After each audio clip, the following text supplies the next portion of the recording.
Yo, kamusta po kayong lahat? Ako po si BON at welcome po sa BON Rap Song Challenge 2024. Ngayon po ay naghamon ulit tayo na sumulat at gumawa ng kanta patungkol sa kalayaan o pagiging malaya. At eto na ang isa sa mga kumasa sa challenge natin. Panoorin natin ang video. Yo, shoutout nga pala kay Sir BON or kay Sir Bon para sa Rap Song Challenge na to. So topic natin, kalayaan.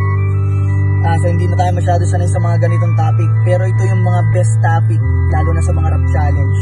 Talagang madadama mo yung pagka-Pilipino mo dito. Yeah, DJ, haba nito. Nakahingal. Malaya ka ba talaga o malawak lang ang selda? Tani ka la sa iyong kamay na babayaran lang ng pera. Wala rin magbabago kung puro ka lamang tengga. Kalayaan ang hangad pero siya ring ugat ng gera. Malaya ka ba talaga o malawak lang ang selda? Tani ka la sa iyong kamay na babayaran lang ng pera. Wala rin magbabago kung puro ka lamang tengga. Kalayaan ang hangad pero siya ring ugat ng gera. Maharlika, kamusta? Patuloy pa ba pinaglalaban sa umahalimusta? O baka naman yan ang kinasanayan sa katunayan ng katibayan natin ang isa't isa yung para sa bayan. Pakinabang bakit ba sila lamang ang naniniya mula anak hanggang apo habang tayo ay naghihirap hanggang sa maging abo. 12 oras na trabaho kapalit lang ng mamiso, ni wala man lang na ipon na handa sa pagretiro. Edukasyon ang sagot dito sa kahirapan, tama naman kung patas lang sila sa atin lumaban. 16 na taon at tangan na pinag-aralan, kaso nga lang sa tanggapan ay lamang pa rin yung may natatawagan. Tunay naman na kahirapan yung malaking trosong nakapulak tungo sa ating kalayaan. Yung makahanap ng butas ay siyang pinaglalamayan, yung sumabi at dumamay ay siyang mabibiyayaan ng tanong. Malaya ka ba talaga o malawak lang ang selda? Tani ka la sa iyong kamay na babayaran lang ng pera. Wala ring magbabago kung puro ka lamang tengga. Kalayaan ang hangad pero siya ring ugat ng gera.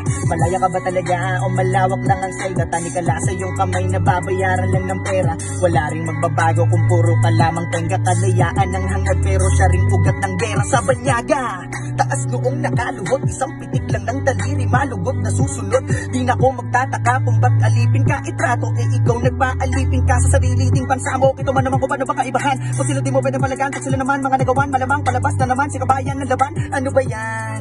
Pag sila na aareglo, pag Pilipino sa bansa nyo, hahatulang pugot ulo. Mula kay Lapo, Andres at Gato, Rizal, sing nasakop na tayo dahil sa yamang mineral. Inabuso, sinaktan ang ating mga ninuno sa bansang wala akong tinuturo. Diba sa manlulupig ay di ka pasisiin yung ating pambansang awitin. Bigyan natin ng diin yung 8 sinag ng araw. Pagmasdan mo sa bandera yung mga gintong lugar na matatapang na gumera. At sila ang dahilan ng laya mong tinatamasa. Malaya ka ba talaga o malawak lang ang selda? Tali ka la sa iyong kamay na babayaran lang ng pera. Wala rin magbabago kung puro ka lamang tengga. Kalayaan ng hangad pero siya rin ugat ng gera.